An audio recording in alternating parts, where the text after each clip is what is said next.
We don't mean any harm!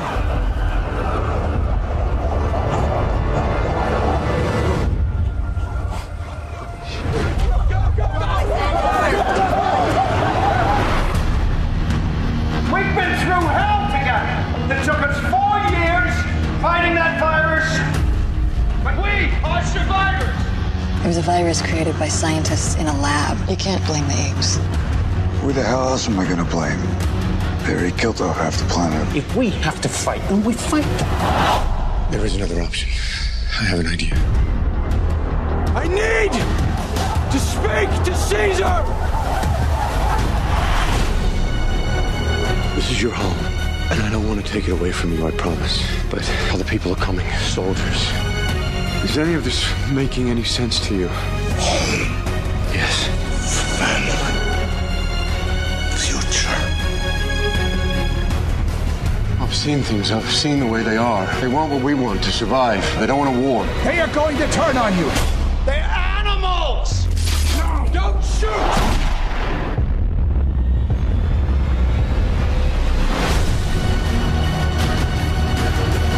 There must be another way.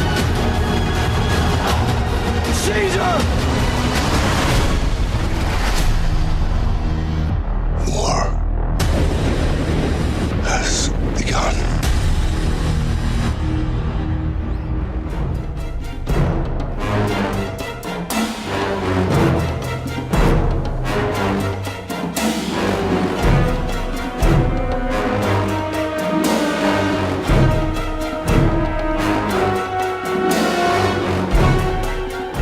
Hi, everybody, and welcome once again to GeekFest Rants. My name is Carlos Perone, and joining me today I have James. Say hi, James. Hello.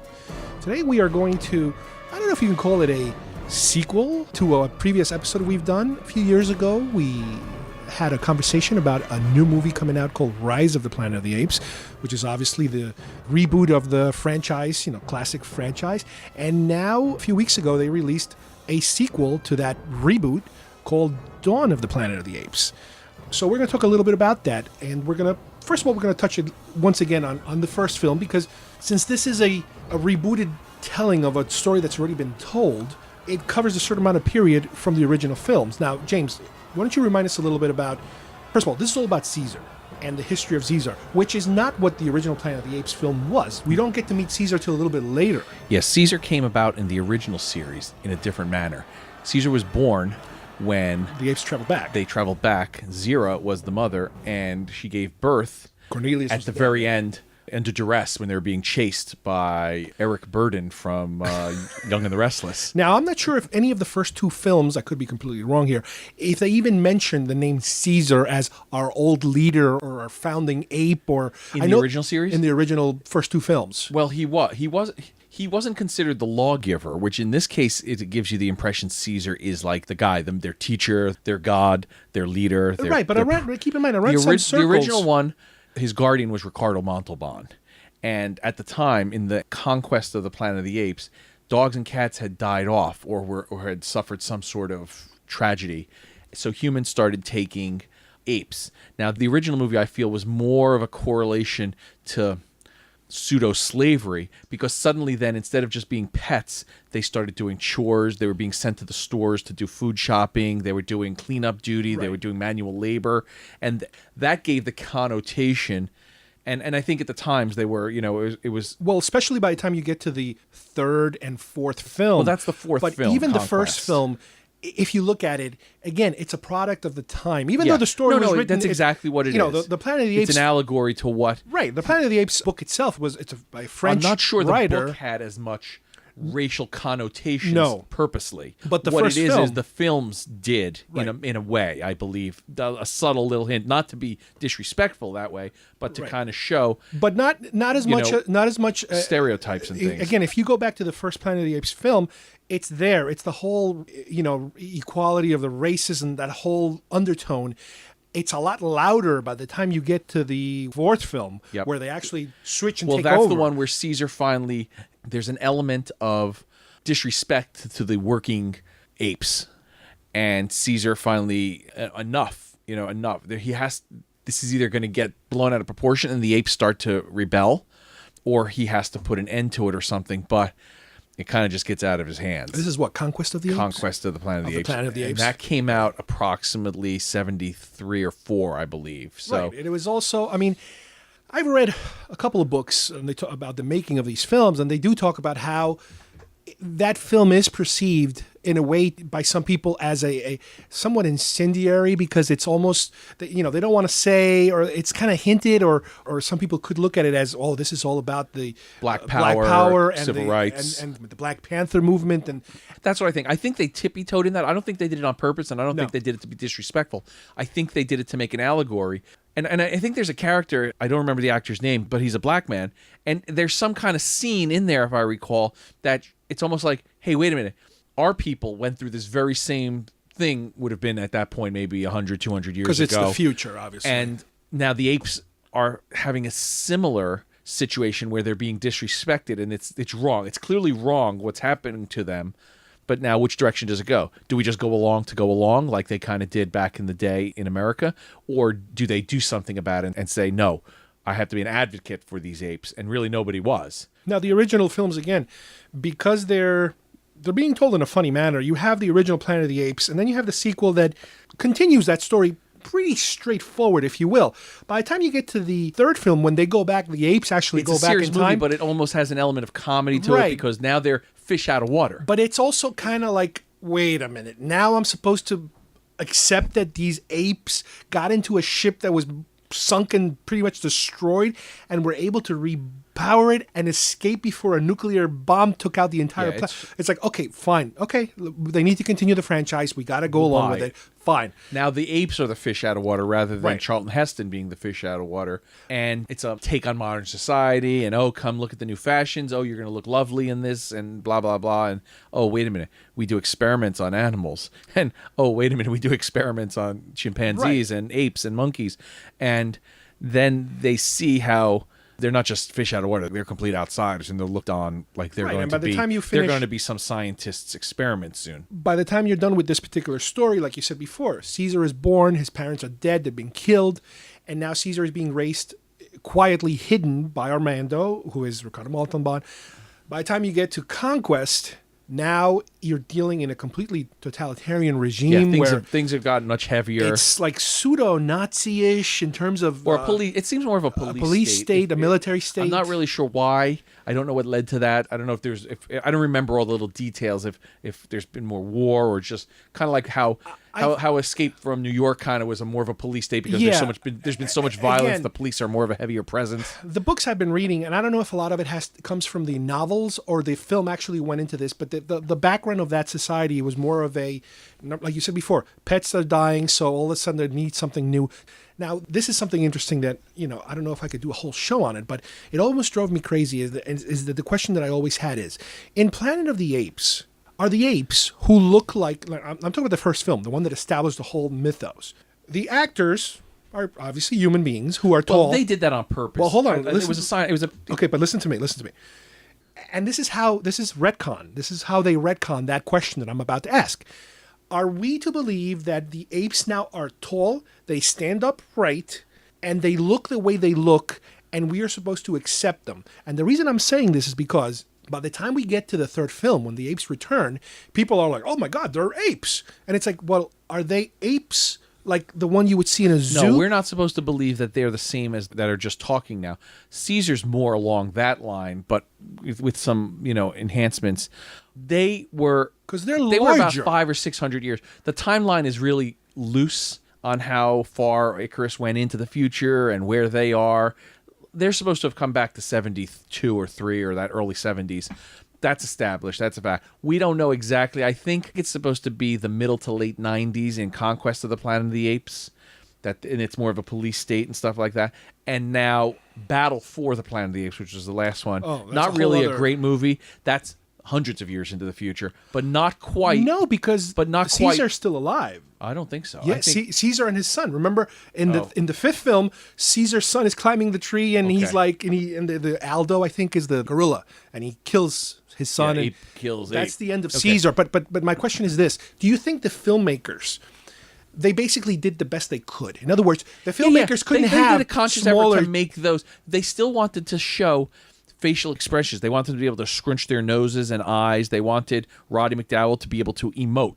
If we put a man in a mask, you lose it because the most you'll get is his eyes, and the rest he's just dancing around, and he's got to do, his body has to perform. Right. Here, they allowed them to have a personality. They each had a personality, their eyes, but their here's ears, my question. their nose. They did that on purpose, Here's my and they did a question lot to of you. tests to get that. Do you think that the fact that the apes in Planet of the Apes, the original one, are as tall as human beings? Yes, they're a little hunched over. They weren't as tall. But they're played by actors who are human beings. So yeah, but no matter how you slice it, like, they are. Charlton Heston was taller than But Roddy my question McDowall is and that do you Kim- think Kim if they Hunter. could, if they were able to technically at the time, they would have made the ape society a little more smaller, Simian-looking, longer arms, more animalistic. hunched? That's what I'm getting Yes, to. they would have done that because, again, it was a conscious effort. They did this so these actors could emote. And this the is- other problem was, though, by doing that, then they made them less animal and more people. And we just have to suspend our disbelief and accept that there must have been some evolutionary. However, that's exactly what I want to get to. By the time we get to Conquest, I believe in one of the, I mean, you can call these EU books or comics or novelizations having to do with Planet of the Apes, even though we are told that this epidemic that killed all the pets did not affect humans or apes, it is implied in one of these books that there was a long-term effect with apes that resulted in them becoming a little bigger, becoming a little smarter than your average ape.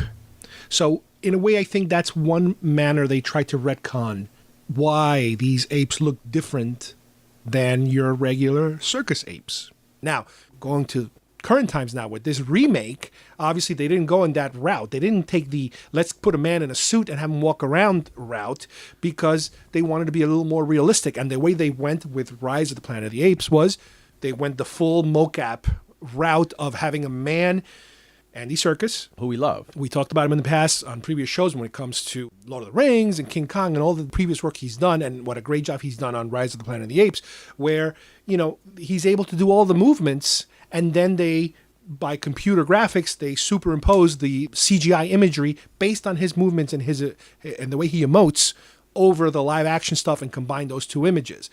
Here, apparently, they did something a little more advanced than that, and that is, in the past, when they were doing mocap, motion capture, you would shoot live people in a live set or in a live environment.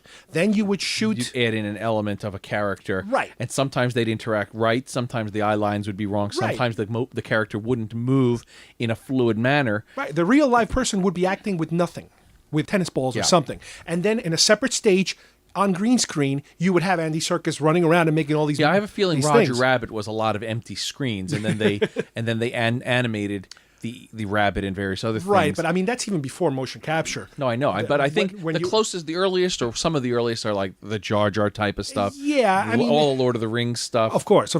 But what they're doing now, apparently, is they're bringing the actual mocap actors with the suits Yeah. into like, the live like they environment. did with Avatar. Exactly. Into the actual environments so that the live real actors can interact with the mocap actors. And that makes it so much better. And there's a real it's there. performance now because you're working with something. Right. That's again, it always comes back. My biggest problems with the prequels, and I think they're trying to fix it.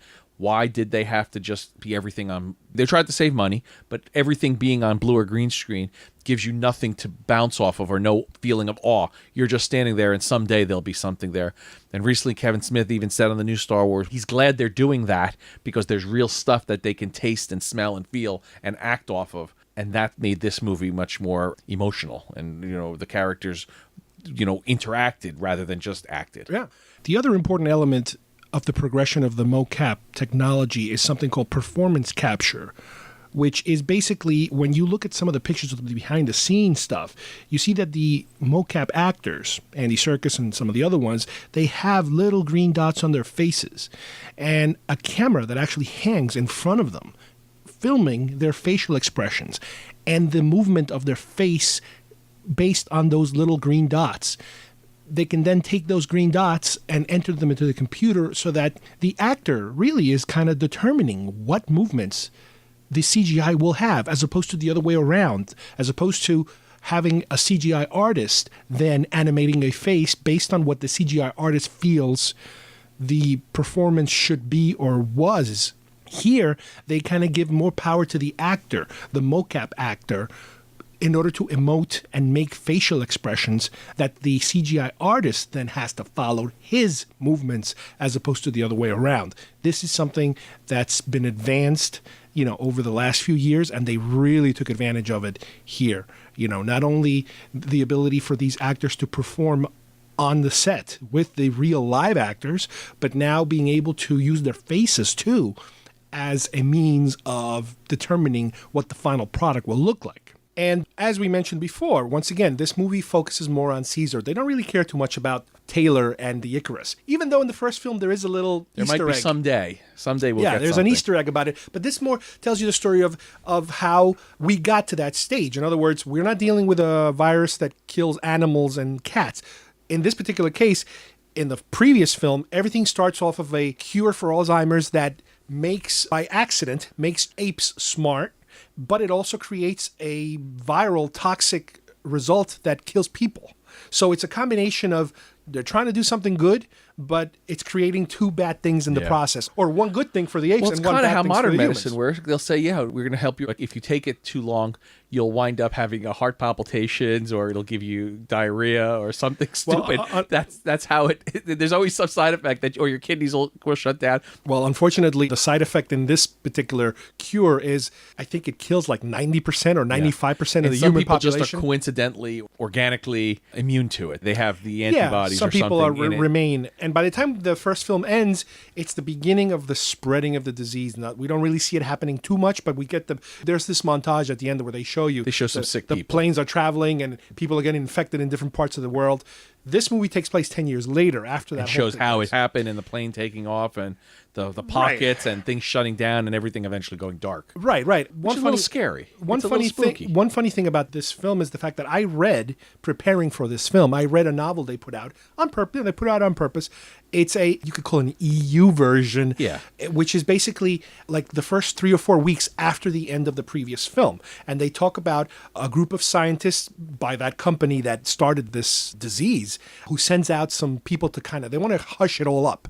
They're not really that interested in doing much about it. They just want to keep it quiet because they don't want to get sued. And that makes it spread probably more because there's nobody fixing it. Right, and nobody's addressing it until it's too late. But a lot of the characters in the book obviously die because people are dying left and right. But one of the characters that survives the book is a guy who's running for mayor in San Francisco, who ends up to be the character of Dreyfus, which is Gary Oldman's character. So you do get the background of why Dreyfus is the way he is, which I've heard interviews where he talks about it, and I kind of agree in a way. He's not really a bad guy. He's a guy trying to protect his group, and he's not really from his point of view, the mustache twirling type of even though he has a mustache, but he's not really twirling. He's trying to protect these people. He doesn't know what these apes are all about, and there is this whole undercurrent of whoever is left of society. A lot of people are blaming the apes because they're calling it the simian flu, which in a way it's true, but it's not like the apes decided they wanted to kill humans and they poisoned the humans. No, there was a company who were experimenting on apes and it resulted in a flu outbreak.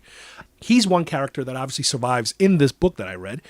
And now I know why the way he is. By the time you read this book, one of his kids is already dead from the virus. So we see you see how he's looking at his iPad and how it brings back. And right, there's nobody left. He's lost everybody. The other characters have lost daughters. They're kind of like mixed families now, and people trying to regroup. And another very important character in this book is Koba, the ape that has the scar in his eye, who is the bad guy of the ape Caesar's side. lieutenant, but also he's got some axes to grind. Right, he was he's treated constantly poorly. challenging him. And in the book, you get his background that he went from being a performance chimp abused by his owner and scarred and burned and then brought into labs to experiment and then back to another. He's been through the mill of every type of thing you could do. And he is, by the end of the book I read, he's out of his mind. So he's suspicious of humans now because of the way he's been treated.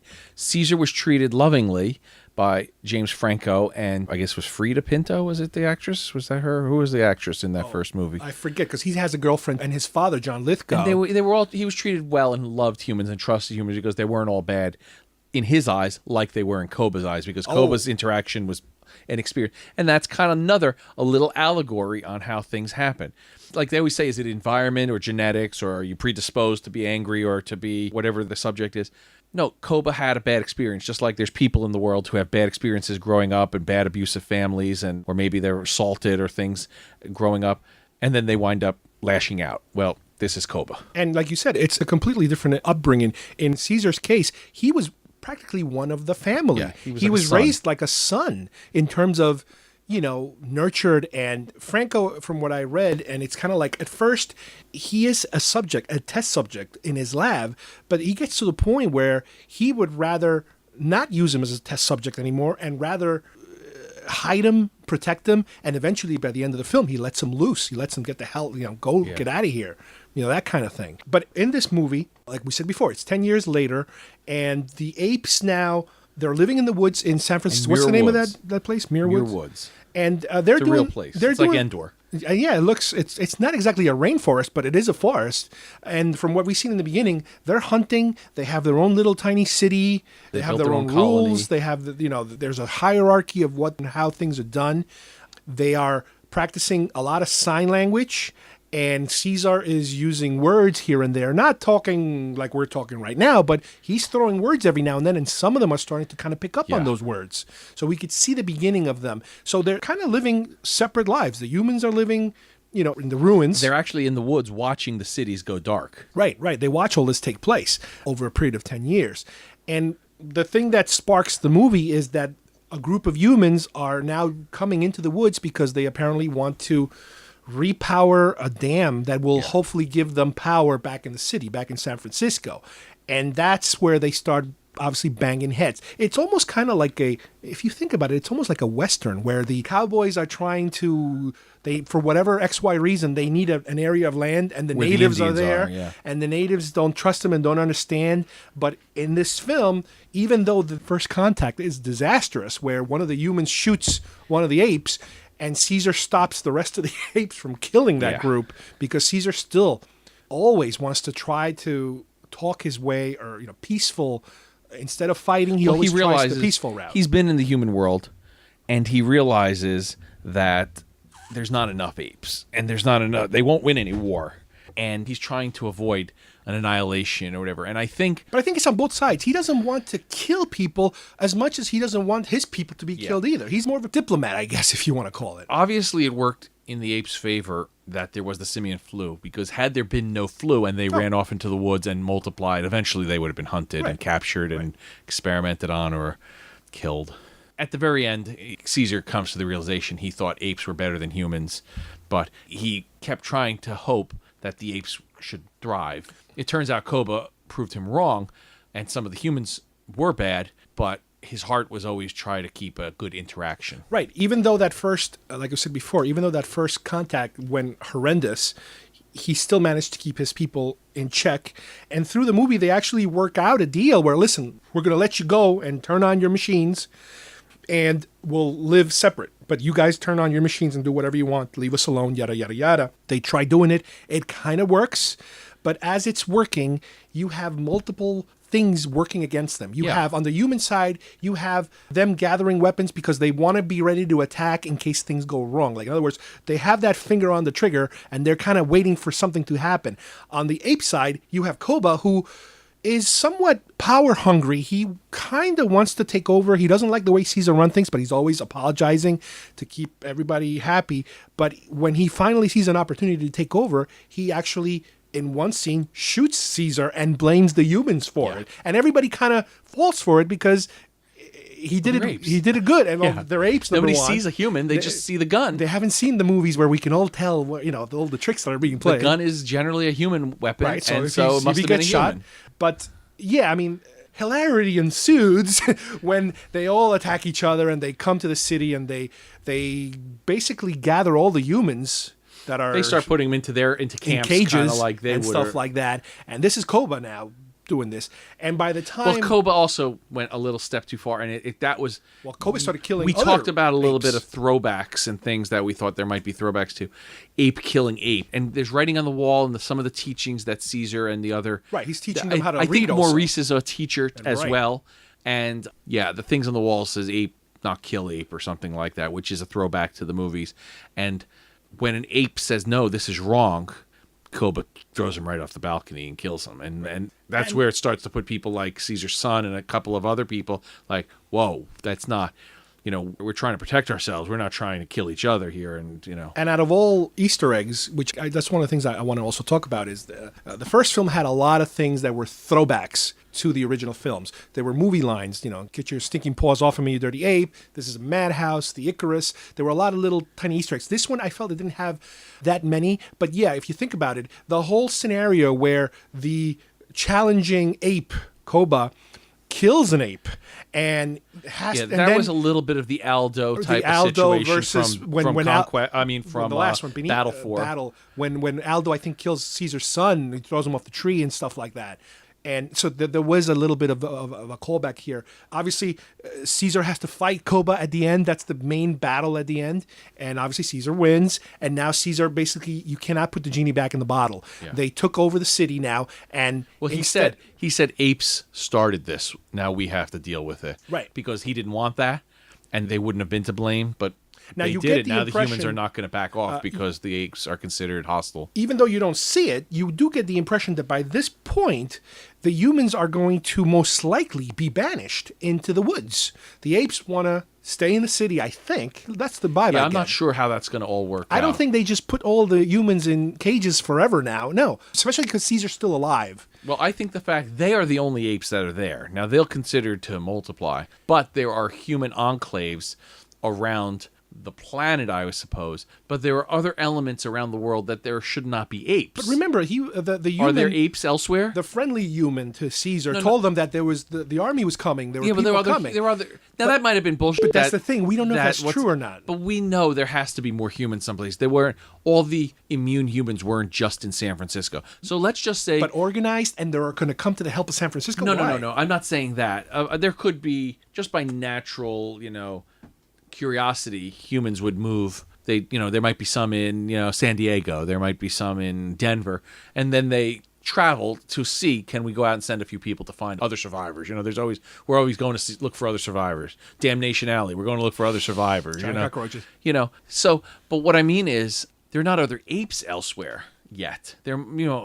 This is kind of where their society was in Muir Woods. So it's not likely there's apes in, the Adirondacks. There's not apes in, that's an interesting question, the hills because of the Highlands of Scotland. Well, in this film, they purposely, I think, left it a little bit ambiguous as far as whether or not that reinforcements are coming, human reinforcements, based on the message that Malcolm is told, that was relayed to apparently the army. The army's coming, to help us out. And the reason I say this is because apparently the film was supposed to have a stinger. We sat through the film and we went all the way through the end just in case they might have had an extra scene, and there was no extra scene.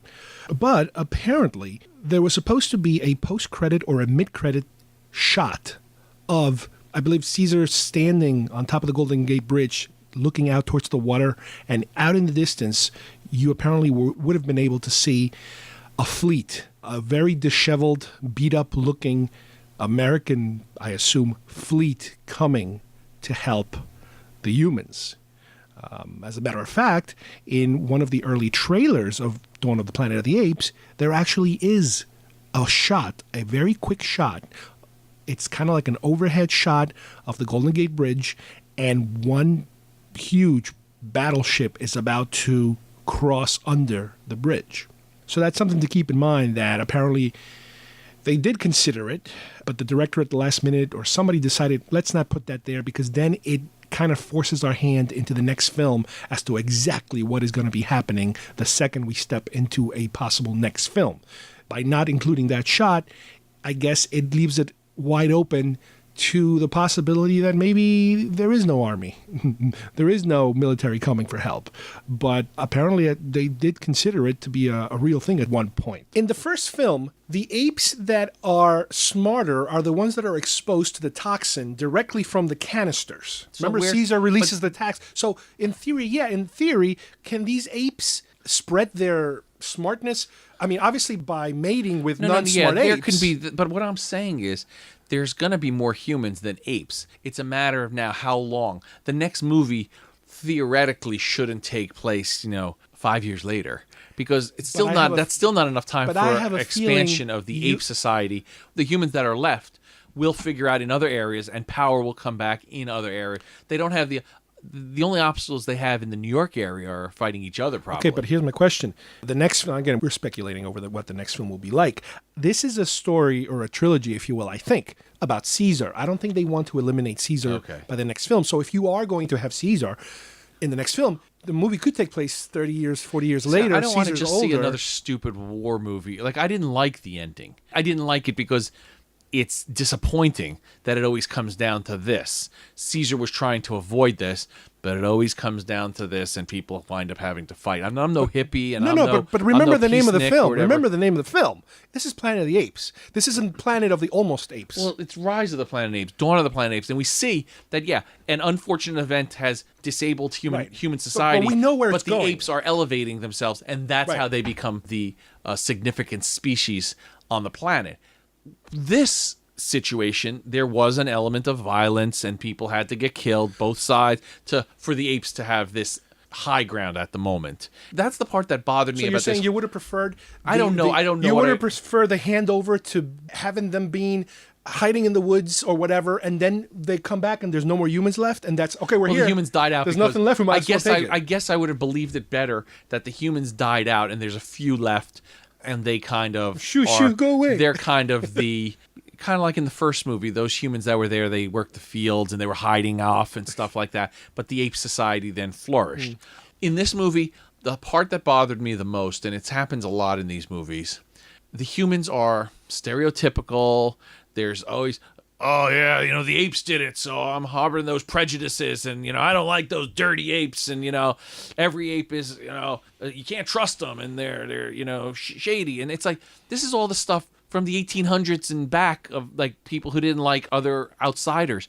In this movie, the guy who looks like Colin Kaepernick, his name is Carver, and his first impression is pull my gun and shoot this thing in front of me that hasn't done anything. It's just as scared.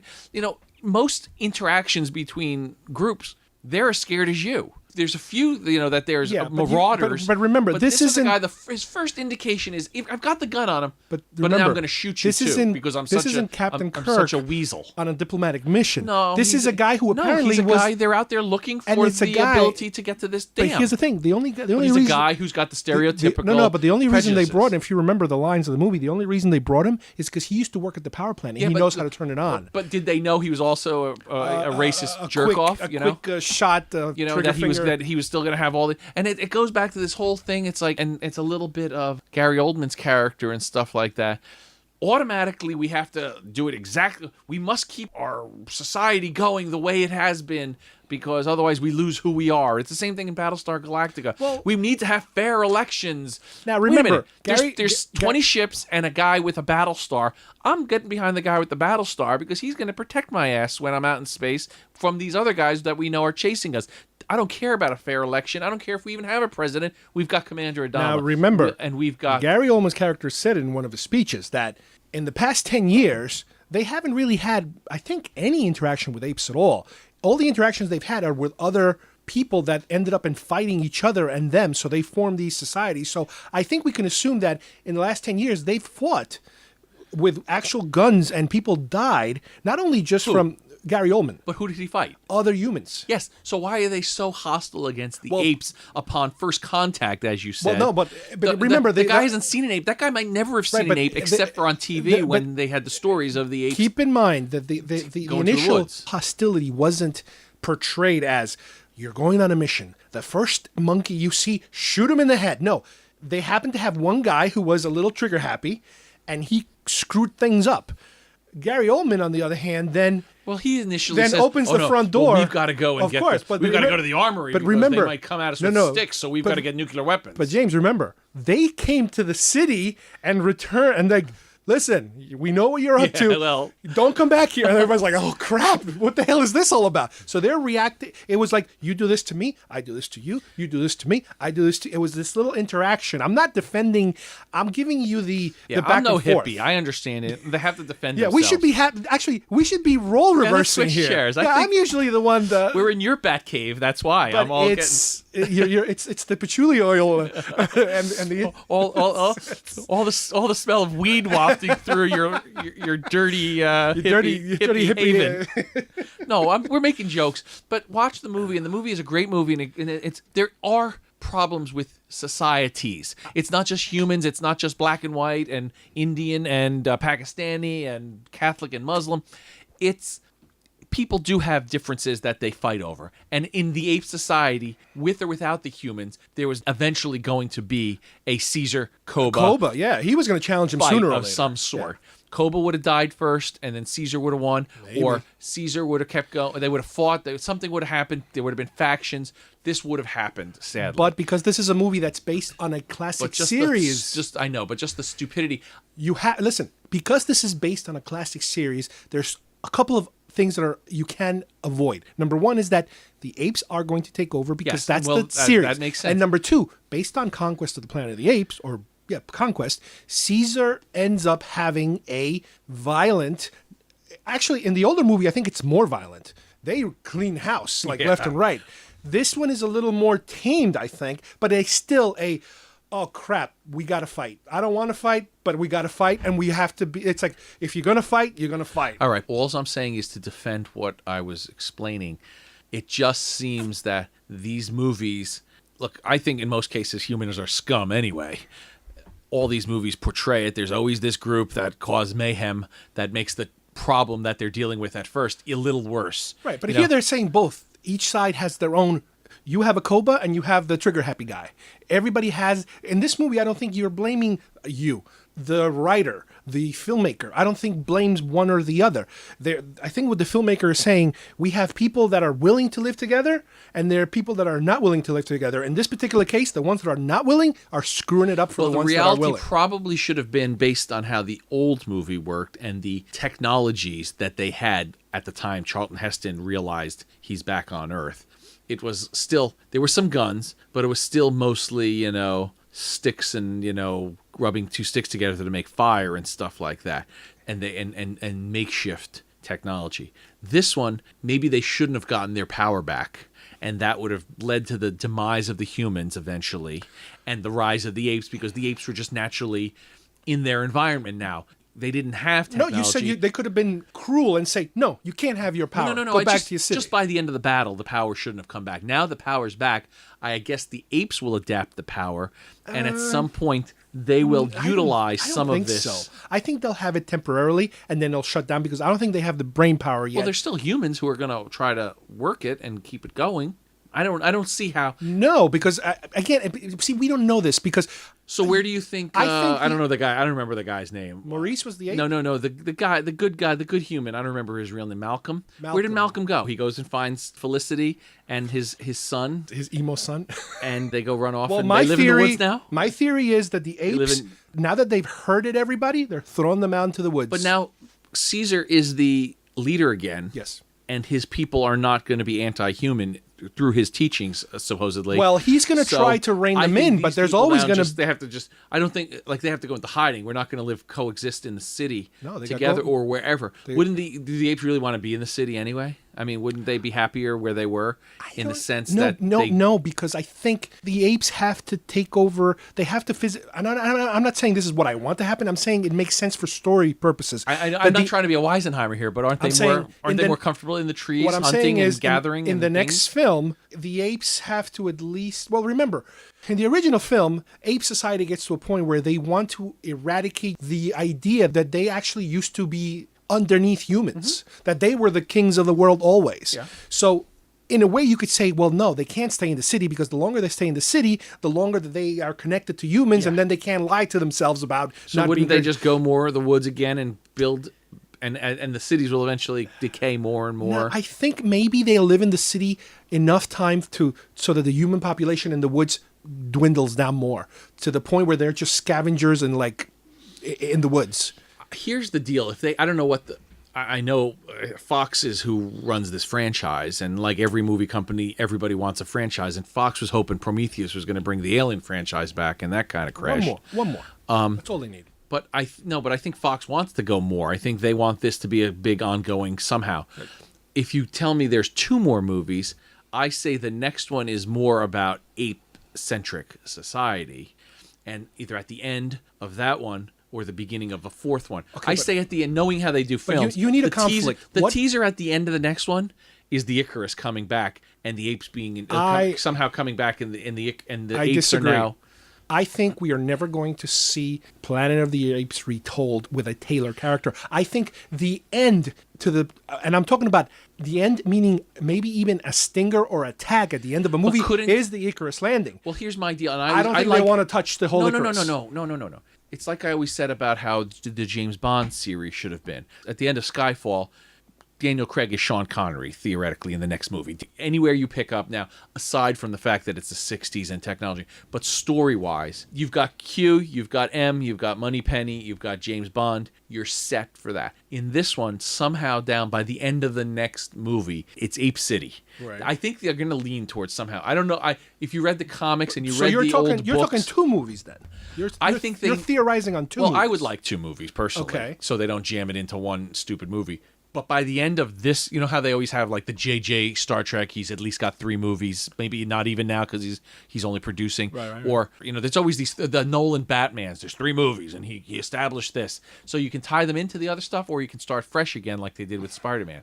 I'd say, and what I would like is, by the end of whatever this run is of Planet of the Apes, the next thing would be Charlton Heston's 1968 movie, is where he comes back and he realized. You're talking about I don't need to see it. Yeah, how it ends. The next thing, next logical step would be Charlton Heston's ship crashing and landing. Now, it doesn't have to be a retelling of it. I hate that. I hate the retelling of it. The first one was done right, unless it's a really bad movie, and then you say, okay, well, we do it right. Right. So, however it ends, however the next 1 movie or 2 movies ends, the next logical step could be Charlton Heston. You can then go and view the old movie. Because they've established now that the apes are in charge.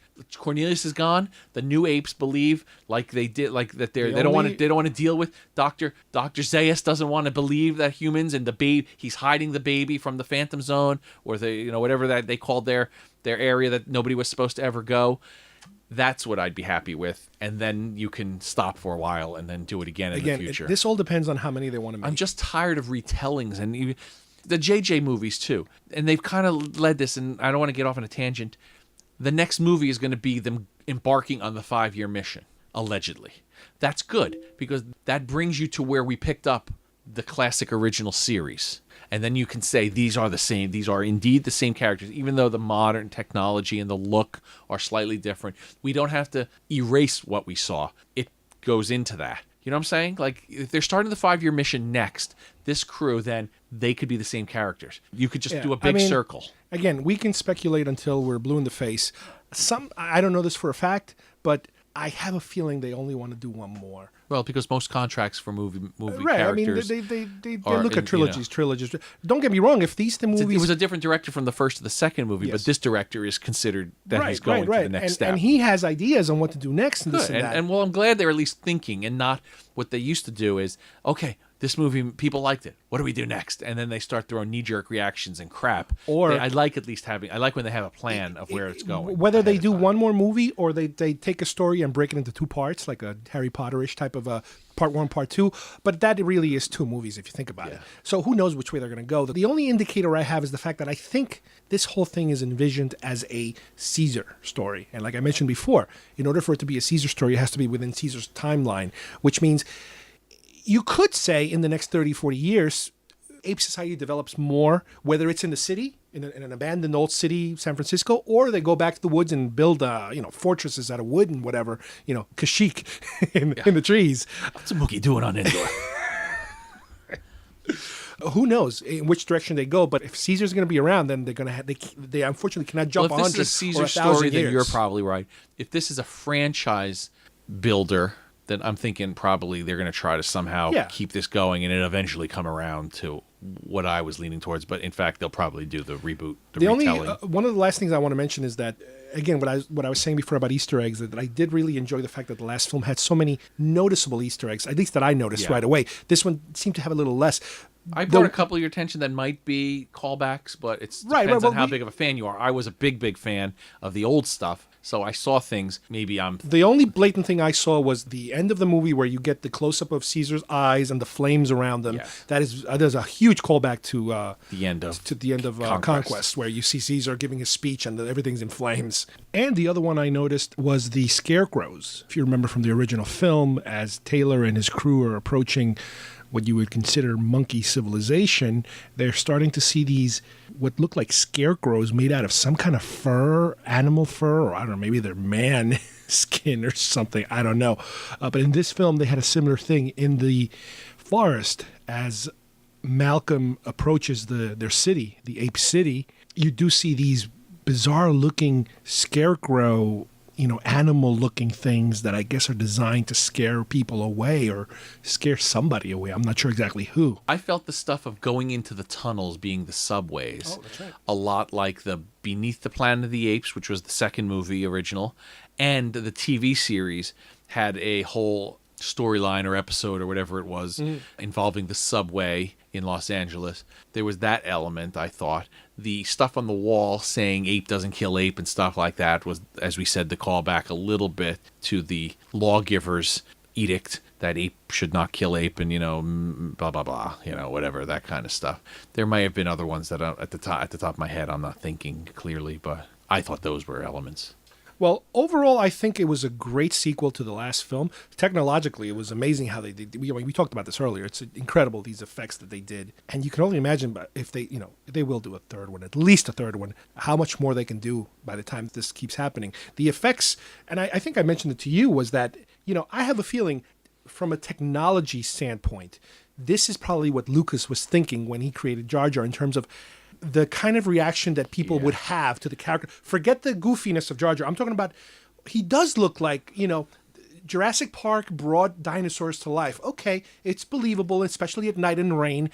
Jar Jar was supposed to bring across a digital character to life. A digital character in the sand, in the desert, still didn't look quite right. That didn't happen until Lord of the Rings. Right, Lord of the Rings really pushed it forward. And again, this film with these apes, Caesar's a real actor. I mean, they're in rain, they're in all types of environments, and it's just incredible. Let's go one more step before we wrap this up and say, is Andy Serkis going to get a nomination as an actor, or are they going to wind up tippy-toeing around him as an actor and say he's a Special Achievement Award? Well, because he put on a performance. No matter what you say, if you put a man in a suit, or if you put Laurence Olivier in that movie, he did a performance that knocks you out. He's not just doing the body movements, the facial expressions. He has to act. He is emoting. Every scene has to be done. This guy is like, this guy is probably one of the finest actors of our time, believe it or not, because of all the work he does with this extra stuff. But nobody ever gives him the credit. Well, with the Oscars, I mean, I guess he gets paid, and he's in the next Star Wars movie. Right.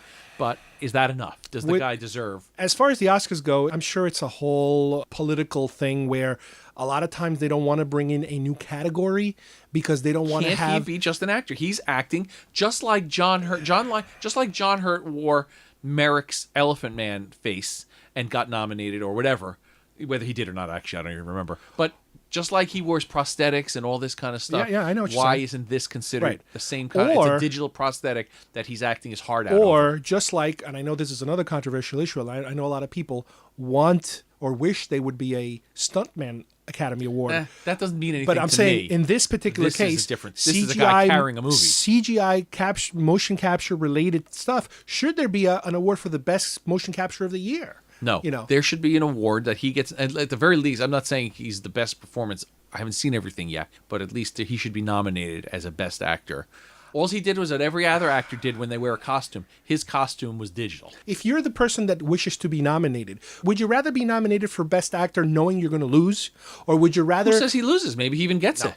If he was nominated, I would guarantee he would lose automatically. Or would you rather get a Special Achievement Oscar? Well, he should have both. He should get nominated, but then there should be. Sometimes movies are nominated for Best Picture, like an animated movie, but they don't win that, but they win the Best They're nominated for Best Picture, actual picture sometimes. Once in a blue moon, an animated movie blows your mind. Yeah. But then they win the Best Animated Feature. But maybe nowadays They you can won't be in both categories. But maybe now that there is an animated feature category, you might not see the animated. It might not qualify anymore, for all you know. In the past, yes, but now it might not anymore because they created a category. What was it? Was it Ben Burt? Didn't he get a special achievement for sound effects around Star Wars time? Well, he better get something this time. So, If it's a special achievement, fine. Give him an Oscar. You guy gets on stage, they hand him a trophy. That's all I'm saying. It better not be one of these nonsense things. Unless, like I said, or unless they're waiting for this franchise to end to be a now that it's over, here's your Academy Award. It's a cop out. Who knows? But yeah, that's not the first I hear of that. That a lot. I've heard other people asking, are we ready for something like this? Is the world ready for that? Anyway, I think we can pretty much agree that we really enjoyed this film, and maybe, I don't know, 2-3 years from now we'll see the third one, and we have plenty of theories of which direction it could go. So hopefully it will, if we're lucky, maybe it'll go in one of the directions we just talked about. Yeah, I'm lucky in this particular situation where everything that happens is on the internet 2 seconds later. I avoid reading about in this particular franchise. Unlike all the other franchises I'm a fan of, I kind of have to know, and I'm spoiled. But this one, I've been lucky that I didn't know how exactly it was going to turn out, and I was pleasantly surprised. The first film, at the end, had that little extra sequence, if you will, that shows you how the virus is spreading. It was almost like an extra scene, if you will. This one didn't really have any extra scenes. My son and I, we stayed all the way to the end, just in case, because we didn't know if they had any stingers or any additional scenes. And no, there's no extra anything. But you do hear, at the end, chimps, like, barking, making chimp sounds at the end of the credits. So it's like, oh, okay. Well, it's better than nothing, I guess. Anyway, I want to thank James for joining me today. Thank you, James. Thank you. And we will see you guys here next time on GeekFest Rants. Bye-bye, everybody. Bye-bye.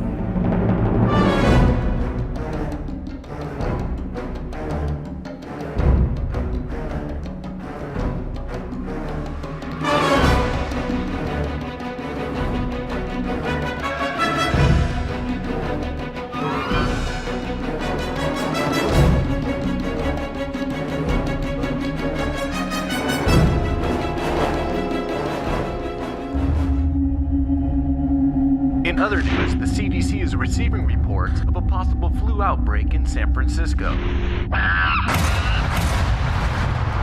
More reports of flu cases along the border, but officials are saying they aren't connected. The World Health Organization is now issuing guidelines on how to deal with it. Of the deadly H7N9 virus is now confirmed. Shortages are causing prices. Obviously, it calls for concern. Early warnings of symptoms caused by the deadliest flu strain they have ever seen. Testing various antivirals, but at this time, they are now calling this a true pandemic. 5 years on, still no cure. No cure. このエリアは隔離されてます。And they only have enough resources to feed their own population. Another government collapses as clean water becomes 大規模な暴動、略奪と 10 years since the first reported. We are concerned about the future of humanity. How many more of us have to die? Attention.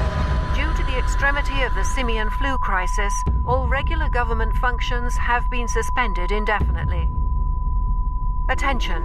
Due to the extremity of the simian flu crisis, all regular government functions have been suspended indefinitely.